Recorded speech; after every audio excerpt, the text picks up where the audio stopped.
We all have emotional buttons. Those buttons, when something seemingly small sparks a big reaction. And these triggers are not random, they are rooted in our past experiences, unhealed wounds, and subconscious beliefs. So, the more you try to suppress them or avoid them, the more they intensify over time. But when you learn to meet your triggers with awareness and compassion, you don't just react differently, you become a different person.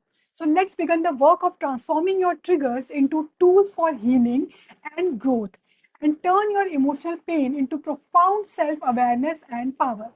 Hi everyone, welcome back to the channel. Hope you are doing well. My name is Isha and I'm a life coach. And today, let's talk about emotional triggers and how to transform and heal them once and for all. So, what is an emotional trigger? Emotional triggers are specific stimuli, situations, or words that elicit intense and unexpected emotional response in us, causing us to relive a past trauma. So they come in the form of anger, sadness, fear, anxiety, or sometimes even joy. So these emotional triggers are automated responses operating at a subconscious level, as in a response given without our conscious mind awareness, as they are rooted in our past experiences, memories, or traumas. You know, our brains are wired to recognize patterns and associations, and these triggers are a product of that wiring. So, when we encounter a situation that consciously or unconsciously reminds us of a past emotional experience, our brain quickly fires up the associated emotions, often without us even realizing it. And what could be the common sources of these emotional triggers? It could be our past traumas, which means certain events or situations that reminds us of experiences like abuse, accident, or a loss of a loved one. It could be our negative memories also, memories associated with disappointment, failure, embarrassment. They can also act as triggers, causing a person to experience intense negative emotions when confronted with these similar situations. The emotional triggers can also come from our fears like phobias or relationship issues like interactions with specific people or reminders of some past relationship issues can trigger intense emotions such as sadness, anger, or frustration. Now, they could also come from stressful situations like high pressure or challenging situations can trigger our stress and anxiety. So, this might include work pressure, public speaking, or other circumstances. Okay, so now let's talk about how these emotional triggers are formed in us. You know, when we experience some negative or traumatic experience, our subconscious creates a memory and connect that memory to some flight or fight response to make them as trauma reminders. Okay, like a specific smell, sight, certain words, or even sound. So when we are exposed to a trigger, we react as if we are under threat, even if the original event happened a long time ago. For example, a person who lost their parent around Christmas gets sad, argumentative, or tends to withdraw during the holiday season. But consciously, that person may not be aware of why he is doing this. Okay, so when you are feeling triggered, it can feel like you are reliving a traumatic experience itself. Okay, and while triggers are different for everyone, the trigger symptoms are often the same. You know, while triggered, people usually feel panic or overwhelmed, or they cry or act out, or they withdraw or they react defensively. So, how do you identify, transform, and heal those emotional triggers once and for all? Okay. So, you know, when it comes to manage and heal our emotional triggers, most of our work lies within us. So, other people are never responsible for our reactions. They are, however, responsible for their actions, which might trigger certain emotions in us, but our reaction is still a part of us that needs healing and closure. Okay, so the first step to heal your emotional trigger is identify your triggers. You know, we humans often have a tendency to ignore or suppress the emotions that bother us. But the more we do this, the worse it becomes over time. So ask yourself, do you really want to heal and free yourself from that trigger? Okay, so the next time something starts bothering you out of nowhere, just pause and ask yourself, what is really bothering me right now. Is it certain words, a recent conversation, a past memory, a person, or a place? It could be anything. But the key here is to listen, not avoid. Okay, notice how you feel irritated, fearful, anxious, sad, or even overwhelmed. We all had times when we can't seem to stop venting about a particular issue again and again, even if we feel that we are done with it. It means that situation still needs closure and healing. Okay, so step one was identifying our triggers. Now, step two is accept and acknowledge that this is something I need to heal within myself. Okay, acceptance means allowing those suppressed emotions to surface and saying, yes, this is my trigger. I don't like talking about it or facing it, but it is there, because the mere acceptance reduces the power that triggers has over you. Okay, now the step three is observe the situation with an analytical and conscious mind. Ask yourself, what is my response? How can I give closure to that past situation using the awareness and wisdom I have in the present moment?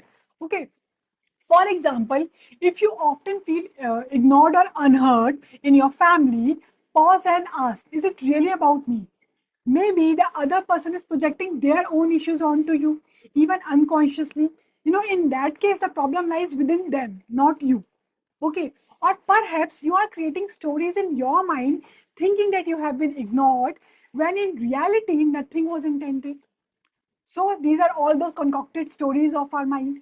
So the next time that person triggers you, your subconscious wants to react the same way. But here you pause and reframe it.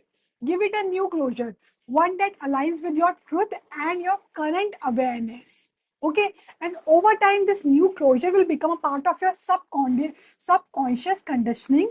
So eventually, when you are faced with the same trigger, your inner response will shift automatically. Okay, so you might respond, that's their issue, not mine, or this is just a story I made up in my mind. Okay, whatever closure you give to that situation or that person in your life. Okay, now feed the new response for that subconscious behavior every time you feel triggered. And with time, your subconscious start giving that response, that calm one, to that trigger situation. Okay, now step four is looking to the situation with an open and flexible mind. What do I mean by saying this? This really, really helps you to detach from your old emotional patterns that are tied to some past events. Okay. For example, maybe in the past that you felt your all efforts always went unnoticed by your family. Okay. So let's say today you redecorated the dining hall, and when your family came home in the evening, no one acknowledged it. So instead of immediately assuming that they ignored your efforts intentionally, try to communicate clearly and consider other possibilities. Maybe they received some bad news or had a tough day and simply needed space to decompress before noticing or even talking about it. Okay, approaching situations with curiosity instead of judgment create space for connection, not conflict. Okay, so try calmly saying to that other person, to the family, that I feel frustrated when you don't even acknowledge my efforts to make our life beautiful or worthy. Okay, so and in some cases now it may also help to challenge the other person to practice better communication. Okay, but here you need to communicate and be very open and flexible in your mindset that there could be other reasons behind that they are intentionally doing it, right? Now, the step five is identifying those toxic relationship patterns and setting boundaries with people who repeatedly trigger you. Okay, sometimes people will intentionally push your buttons, no matter how many times you ask them to stop, right? We all encounter with such people in our life. So, in such cases, it is essential to create space and set healthy boundaries. Why? Because their behavior is a reflection of their unhealed wounds, not yours. Okay, so your responsibility is not to fix them, but to protect your own peace and mental well-being. So if you keep entertaining such behavior out of kindness or guilt, you are simply repeating old patterns that needed to be transformed. Okay, so some people use silent treatments, passive aggressive behavior, or sarcastic comments to manipulate you or to provoke you. So when you feel triggered now, try respond calmly. You could say, I'm not sure what you mean by that, which can disrupt the pattern politely. Or if you already recognize their game, give closure to your subconscious that this has nothing to do with me. They need to work on themselves. I'm choosing boundaries, not battles. Okay. Now, sometimes we are in the situation that we cannot avoid. So give yourself some space. Physically leaving can help you avoid that emotional overwhelm. So if you can, excuse yourself to take a short break. This can really help you avoid an instinctive reaction you might regret later. Okay, and once on your own, try some breathing or grounding practices to calm yourself down and to soothe yourself. And once you feel more relaxed now, then you can return to the situation with a clear head. Okay, now the most crucial step here to heal your emotional triggers is long-term healing. What do I mean by this? Once you have identified and accepted your emotional trigger, you don't always need to dig deep into what caused it. Okay, instead, just sit in meditation. Meditation doesn't mean anything fancy. It simply means being with yourself in silence. Now, gently practice self talk. Say to yourself, whatever is causing me to feel this way, I choose I choose to heal that part of me. It no longer aligns with who I am or my current mindset. So I release those old beliefs and those patterns that no longer serve me. Okay. When you do this, the universe will begin to align and create the pathways needed to help heal that wounded part of you without you needing to relive or analyze it deeply. So, over time, the intensity of the trigger will fade and one day it may completely disappear. Okay, but remember, identifying and accepting your trigger is the key here. Okay, don't live in the denial by saying this isn't me. Own it with love so you can free yourself from it fully. Okay, now the next step is when it is not about you. Here you need to detach with awareness. Sometimes you can clearly see that the trigger is coming from the other person. It's their wound, their healing to do, not yours. So, but what if you cannot avoid? But there are times when we cannot avoid such people. Now, maybe it's a close family member or a co-worker that you interact with on a day-to-day basis, right? So, in such cases, shift your focus to your role in the situation. Ask yourself, what is my responsibility here? Most often it's simply this, that not engaging with their issues. So when you stop reacting to someone's behavior now, you stop feeding the energy that sustains it. So the more you ignore what's trying to provoke you, the weaker it holds becomes on you, and eventually the universe will intervene and respond here. So it will either remove that person or situation from your life, or removes you from it, or it will transform the situation entirely in your own favor. Okay, now the final step here is ignore what's not yours to carry. Mind your energy and mind your peace, because sometimes the highest form of healing is simply not participating. Okay, so let's just quickly recap the steps on how to deal, transform, and heal our emotional triggers. First one was identify and acknowledge the trigger, as in, this is what bothering me in the moment, and accepting that it is an issue with me. Okay. Secondly, look into the trigger from a conscious and aware mind, as in, be in the present moment. Now, here, give closure to that trigger as per your current understanding and knowledge. Here, we are feeding our subconscious a new ending for that old trauma or situation, right? Now, the third step was seeing the situation from an open mind and communicate clearly. So it could be our own mind stories that we have created, which has nothing to do with the reality, and maybe the other person is not aware that their behavior is bothering us. Okay. The fourth step was identify those toxic relationship patterns and create healthy boundaries. And if possible, walk away from that person or situation. Right? Now, the fifth step was long term healing to that emotional trigger. Here, you accept and ask for healing that part of old you without digging deep into it. Here you can use Reiki, energy healing, or frequency music healing, or even nature to heal that trigger without going deep into it, right?